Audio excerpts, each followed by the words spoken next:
All of these health and wellness tips, majority of them are really great. Will they help you? Sure. But we can't be fitting them all in where you have a list of 28 health and wellness things you have to do every day.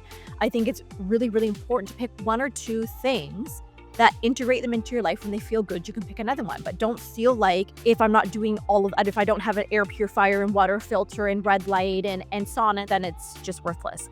Really just being able to pull it back. And let's first look at the foundations before we add any of these extras in. The extras are all of those like devices and all of that. So can we look at the foundations of food, water, sleep, movement, and stress reduction? We are doing the very, very first episode of Keep It Clear. We've officially rebranded the podcast, everybody. It is a long time coming. I'm going to tell you the backstory. We named the podcast back in season 1 when we were like, let's do a podcast. And I was like, nobody's going to listen. And Cris is like, let's do a podcast. So we did podcast. I actually hated the name The Clear Skin Chronicles from the beginning. I'm going to be honest. I'm going to be transparent. I haven't liked it the whole time. And I picked it, but I knew that if I didn't just pick a name, we wouldn't do it because I would sit on this idea forever and ever and be like, I can't find a perfect name. So we picked a name and we're like, let's just roll with it. So over the summer, I was like, I want to rename the podcast. And it just came to me. I wanted to name it Keep It Clear. This allows us to reach a broader audience while still retaining our, skin and acne focus, because really Keep It Clear is a way to simplify things, right? Don't overcomplicate it. Stick to the basics. We want you to be clear in mind. So focusing on one thing at a time, not cluttering with too many choices, as we always talk about. Clear in space. So keeping your space tidy, uncluttered, nice environment, somewhere you feel like you can be healthy and grow. Clear in your body. So choosing habits that keep digestion, skin, and energy balanced. And clear in communication. So the communication that we are giving to you, I want it to be honest, simple, and straightforward. Basically, it's just to say less noise, more simplicity. We want to create a lot of simplicity. So we wanted to make sure that we were decluttering wellness, whether it's the information, its routines, its spaces, its self-image, because in this really crowded industry, I think clarity is the new luxury. Right, Cris? And to add to that backstory, a lot of the rebranding came from the listeners. They're like, I listen, I don't have anything to do with acne. I can't believe this has transformed my life. And we're like, yes, yes, yes, yes. And where we work predominantly with females, many men were coming in and going, you know what? I know this is for females. However, I just want to let you know, and they'll send pictures and do stuff. And thank you so much. This is why we need to all start with clear, whether it's the skin, the mind, or your counters. Because I will tell you something about the wellness space right now. It's exhausting. We've been watching it. They call it the wellness recession. And is it coming?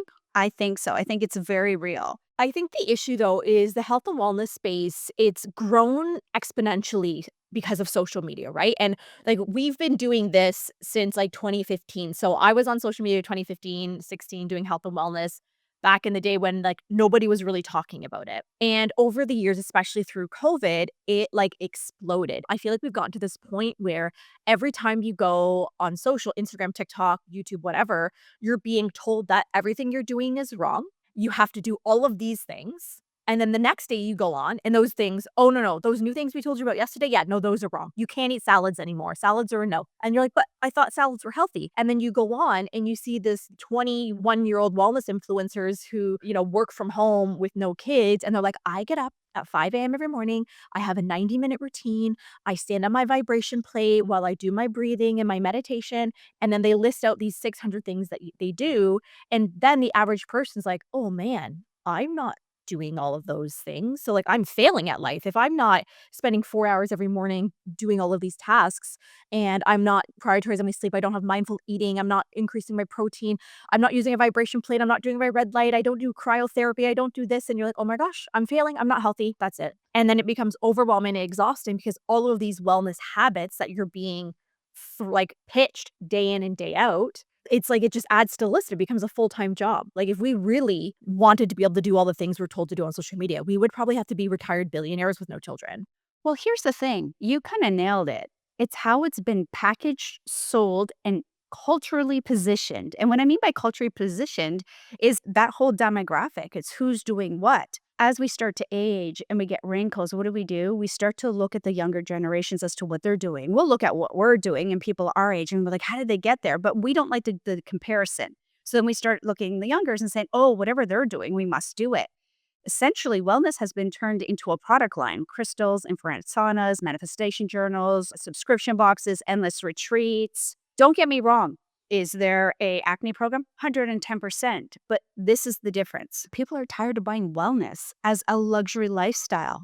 So when has wellness become a luxury lifestyle, right? So the promises aren't matching the price tag, or the novelty's wearing off, or why do I have to try so hard in order to be healthy? Right? Because we need to actually prioritize the economic impacts right now: rent, groceries, childcare, $120 facials, $500 breathwork retreats or weekends. These are all wonderful. Are they going to better you? Yes, they're going to impact. But everybody out there, including myself, I think we're starting to realize that wellness is marketed as self indulgence, and that feels frivolous compared to almost self survival. When I go to the grocery store, I used to get 5 bags of groceries with the exact same things in it. I walk out with one, it's the same price. I feel the economic pressures. I know everybody else does. And we have to just watch that. Like, that's just budgetary. So if we are now seeing health and wellness as a luxury item, we've told ourselves what? I can't afford that. That's not attainable. That's not realistic. That person wants me to do what? They want me not to drink with my meals? Oh, that's ridiculous. And what happens is we start to build up the narrative in order to support the fears of an economic dent, of the fatigue around all of the things we have to do to be healthy. And, we have to then now weed through, and this is my bane of social media, is we have to weed through all the rhetoric, all the posts. Well, this person says I can have oats, and this person says I can't, and this person says functional tests are dumb, and this person says functional tests are okay. Guess what? Why do you have to be the referee? So this is what we mean about keeping it clear. Keep it clear for yourself, because all of these health and wellness tips, majority of them are really great. Will they help you? Sure. But we can't be fitting them all in where you have a list of 28 health and wellness things you have to do every day. I think it's really, really important to pick one or two things that integrate them into your life. When they feel good, you can pick another one. But don't feel like, if I'm not doing all of that, if I don't have an air purifier and water filter and red light and sauna, then it's just worthless. Really just being able to pull it back, and let's first look at the foundations before we add any of these extras in. The extras are all of those like devices and all of that. So can we look at the foundations of food, water, sleep, movement, and stress reduction? Those are like the 5 foundations, right? So can we start with, are we able to eat some more vegetables in our day? Like, pick one nutrition goal at a time. I'm going to work on increasing my protein. I'm going to work on trying a new vegetable. And then hydration. Are we drinking water in a day? Are we prioritizing sleep? Are we including one type of stress reduction? And are we getting a little bit of movement? Movement could be parking at the other side of the parking lot when you go get groceries. So that way you have to walk a little bit further, right? It's not like you have to set aside an hour and a half to go to the gym or go into a workout class. It's just getting more strategic. Yeah, can I park further away? When I worked in an office, I would actually go and do the stairs on my lunch and have a little snack. So, like, really simple habits is like, work on those foundations first before you start going and buying all of these gadgets. Yeah. And again, how funny that we're sitting here in the wellness space with a program and saying, hey, by the way, you know what I mean? Because we see it. It's really that trust erosion, right? So, no, there's a time and place for everything, but the scandals on social media, the call outs, the false claims, the unsafe supplements, the toxic positivity, it's kind of like an oxymoron, really are eroding trust in influencers, gurus, and the wellness brands. So, when launching and really elevating in 2018 and 19, pre COVID, it was wonderful. Why? Because we held the space in sense that we were able to foster a lot of these simple, free techniques, right? Now, I have a sauna, don't get me wrong. Yeah, and you saved for the sauna. You knew it was something you would utilize. You put it in and you actually use it, because I find a lot of people, and I'll put myself in that, they'll add to cart these wellness devices thinking they're going to change their life, and then they get them to use them and then they forget about them and they're collecting dust in a cupboard somewhere. So I think that when it's something that you're going to utilize, and I think also it's finding what works for you in your season of life. So for, like, Cris, you have your sauna. What other health and wellness practices are your non-negotiables in the day? Definitely the infrared sauna is my thing. And again, I don't work out a lot because I get adrenal fatigue through the thyroid. And so I balance. I have a fine line, but balancing. So this was my whole thing. I drink clean water. So I have a reverse osmosis. I have shower filter heads. I remineralize these types of things, face masks, and every day getting out 3 times a day for a walk. I don't care. It's minus 700 degrees, plus 700 degrees. It's happening. I need to be outside. We've both been doing this for well over a decade now. And so we have made these changes and implementations. For me, it's been over a decade where I changed my Tupperware from plastic to glass. And then I changed from Teflon pans to cast iron pans. I slowly did this over years and years and a full decade. So where I'm at now, yes, I have all of those things because it's taken me 10 years to do it. But things that I would say, the health and wellnessy things that I have, it would also be water filters. I do have air purifiers, but it's because we live in the country surrounded by farmers' fields. I do have my red light. It's been something that I OG use. Like Cris will agree that I am an add to cart obsessee. I love shopping. I buy everything. I overbuy. I'm an overconsumer. I am a marketer's dream. Okay. Like I have all the wellness devices. Like I have a PEMF device. I have the grounding mats. Like I have a sauna blanket. I have it all. So let me ask you, hold on, let me ask you, you use those every single day? No. Oh, that's interesting. This is why people are pulling back from buying into the curated healing journeys that are going to often mask as exploitation or pseudoscience. And I'm not saying any of these are that. What I'm saying is because we buy into the, ooh, I have no other words other than, ooh. That's me. Oh, yeah, I need that. Out of all of the devices I have in my house, I use a PMF more when my back's really bad, but the air filter, water filter, my red light, and I really try hard to do my manifestation, gratitude, journaling, breath work in a day because I deal with anxiety, so I really need that important. And then for me, reformer Pilates, because I deal with chronic pain, it is a key component to reducing my chronic pain. Those are my non-negotiables. I love this rebranding. I'm totally in, right? Because authenticity, that is the word. So when we look for coaches and stuff like that, it's not the authenticity. What do I always say we can't teach? Culture. And what I mean by that is people, when you understand their gifts and you understand the culture and they believe in the culture, that's why I love the coaches inside the Clear Skin Solution because culture can't be taught. And everything is about it. Everything's about lifting up and supporting and answering 8 o'clock call because this coach works evenings more so because she's trying to work within the realms of her daycare or her aftercare or her childcare, whatever it is, right? Not that I have to be on call or somebody else has to be on call, but I want to answer the call because I want to support that person.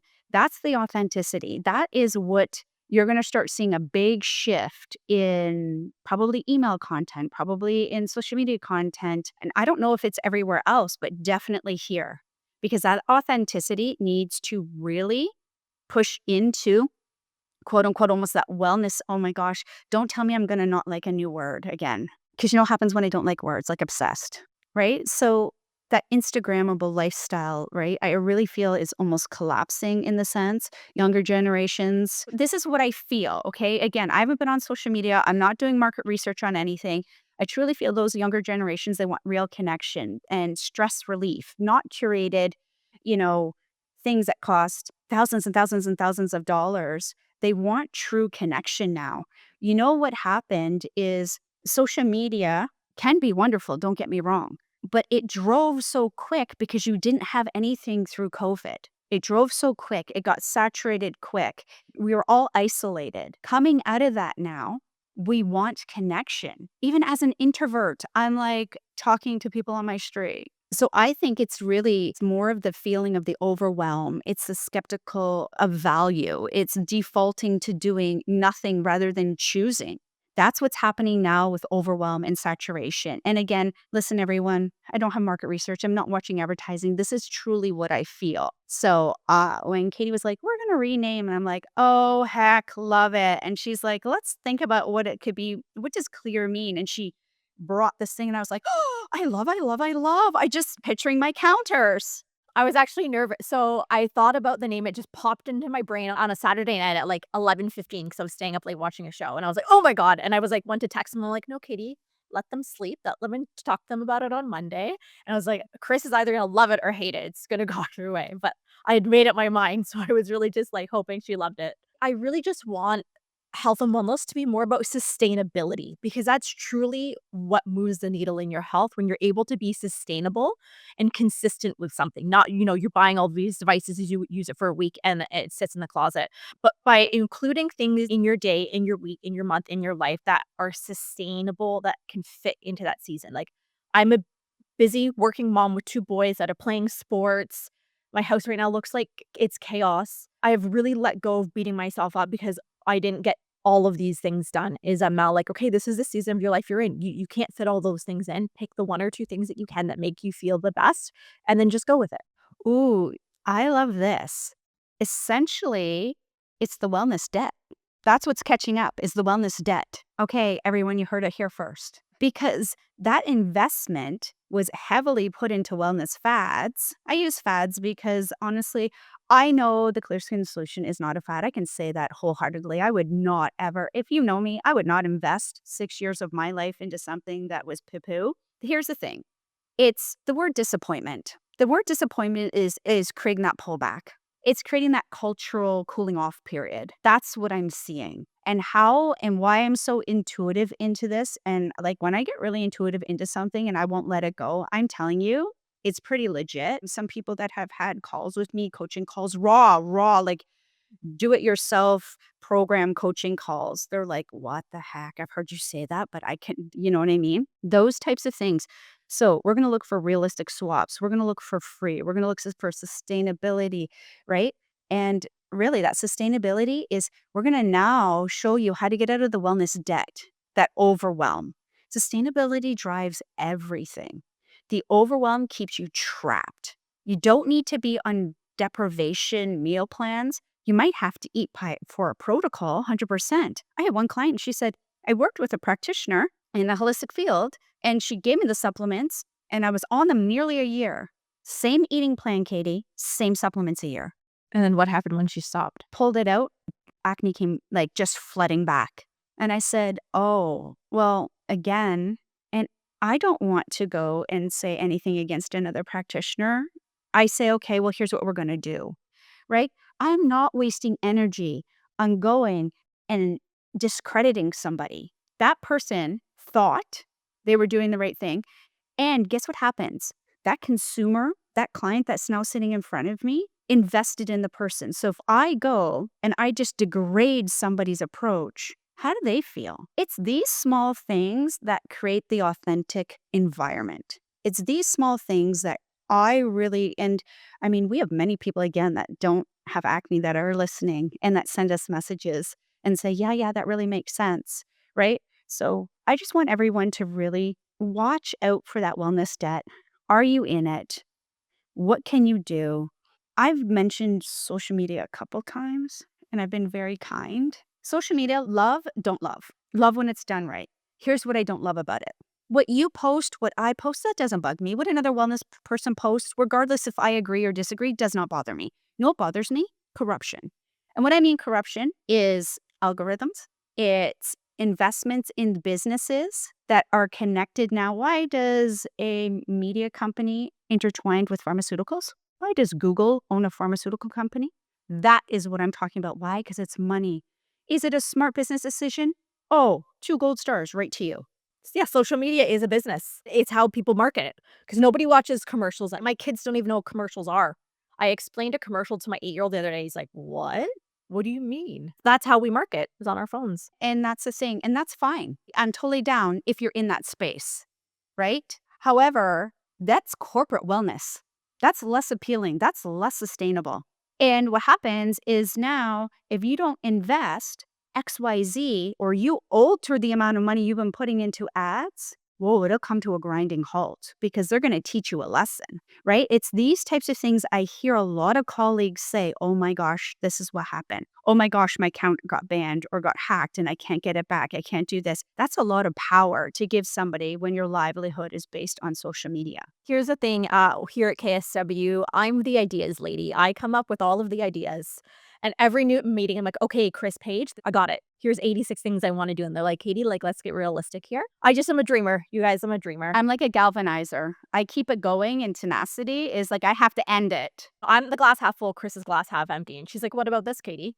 No, Katie brings a pitcher with a 3-ounce glass and just keeps pouring her 4-liter pitcher into that glass. With my rose-colored glasses. So, I don't know if anyone's used it yet, but Substack, a newer-ish app, I've recently started using it in the summer, and I love it because it's a way to share more information, and I'm really being intentional of sharing as much helpful, actionable items as I possibly can. So on Substack, I'm able to it's basically like a blog type of newsletter. It's totally free. You can subscribe. There are paid options available. So if you want like deeper dives and like, more advanced things, it's like that initial way to really start learning with me if you're not ready to jump into like a clear start or you're not ready to jump into the clear skin solution. This is really a way where you can like get your toes wet and be like, okay, well, like, what is it like over here? So if you haven't checked out Substack, I'll put it in the show notes. Come and follow me. You can subscribe for free. You can subscribe for a pay, whatever you want to do, because this is a way where we can really start to connect more outside of that very like algorithm based social media and, comments and chat. And I'm just really excited about it. It's like just a new way for me to be able to share my knowledge with more people because I think when the more knowledge you can share, that's what's going to make changes in people's lives. Yeah, why I wanted to share that too is because that's an independent platform. It's for people, writers or publishers or, even yourself, Katie, who really we want to put stuff out there that you're not competing with an algorithm. You're not competing with who's paying more because that's authentic. If you go in and you search for something, guess what's going to happen? You're going to find it. Because if you want it and you need it, or you desire it, it's there. That's what I like. So that's kind of my thing. And it's honestly, it's older. It's pre-COVID. I think it was like 2016, 17, something like that. Because when you went and told me about it, I just went and quickly said, let me just make sure because I don't want to be like saying this if I don't resonate it with it. But it's nice and easy. It's a quick flow. I was looking at Katie's. I quite like it. I think it's authentic. It's very transparent. Here's all the free, here's the paid. Choose. You want this? Great. You don't? Don't. It doesn't mean, yeah. So, and you're going to find it. And, right now, is it saturated? No. Could it be? Maybe. But guess what? It's not about the saturation. It's about the information overload. It's about reconnecting on what you can apply one free first, daily nuances, and how just to clear the clutter. And the clutter that you need to clear right now, I promise you, is probably that mental capacity. All right. Well, welcome to the very first episode here at Keep It Clear, the rebrand of the Clear Skin Solution. I hope you like the new name change. Shoot me a DM. I would love to know your thoughts about today's episode. Like, do you agree? Do you disagree about the health and wellness space, the trends, the overwhelm, the exhaustion? Like, I read and respond to every one of my DMs. I love connecting with you guys. So please go and shoot me a message. Let me say one thing just before we end. Like when I say the wellness recession and the wellness debt and stuff like that, I think we're in a great transitional or pivotal time right now. So I don't want people to be like, oh my gosh, the doom and gloom, because you turn on the news and you even hear that word tariff and it's doom and gloom. It's like people are clenching to their purse strings, they're clenching to their wallets because the world right now is very volatile. We have threats of wars. We have threats of increased groceries. We have threats of not being able to sustain, and that builds that overwhelm. So that's what I'm going to say. So I'm pretty stoked about this transformation. I'm pretty on point, and my intuitive little stomach says, heck yes. So that's what I just wanted to share before we end. All right, everybody, enjoy the rest of your day, and we'll see you next week on Keep It Clear.